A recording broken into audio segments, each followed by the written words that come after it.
สบายดีมื้อนี้เฮาสิมาฮับอั่งเปากันเนาะเดี๋ยวไปเบิ่งอั่งเปาว่าผู้ใดสิได้แนวใดเนาะอั่งเปาอั่งเปาอั่งเปาอั่งเปาอั่งเปามื้อนี้เนาะผู้ที่จะยกสลากอั่งเปาก่อน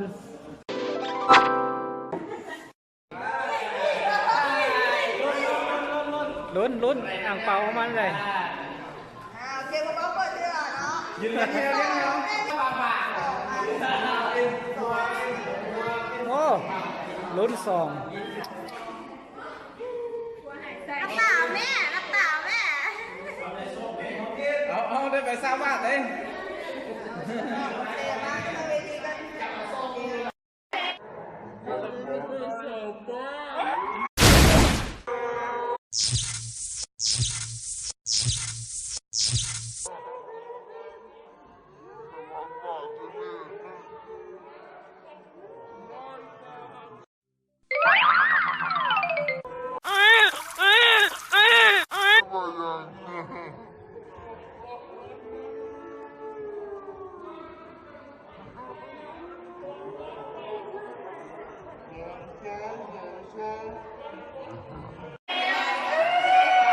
ใบละพันหมด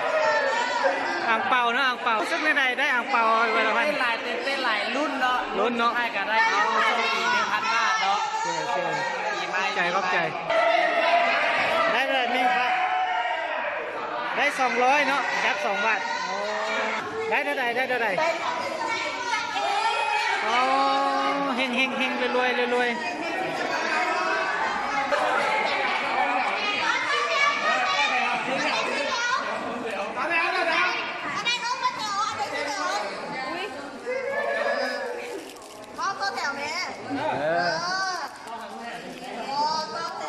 เข้าแถวเนาะแยกอ่างเปาแต่ขนมอังเปา ได้อ่างเปาเนาะสิมาแก้บนสิได้ใบอย่างเนาะวันนี้เนาะ เอาไปซื้อเลย ไอ้ต้น เอาเงินเส้นหลายๆกันนี่เอาเงินเส้นหลายๆ เดี๋ยวสิมาแก้เบิ่งวันนี้ได้อ่างเปาสิได้เท่าไหร่เนาะเพราะว่ายังบ่ทันแก้เนาะว่ายกอ่างเปามาเมื่อกี้เนี่ยสิแก้เบิ่งไอ้ต้นได้ใส่โอ้เป็นแนบเลย มาแล้ว 1 2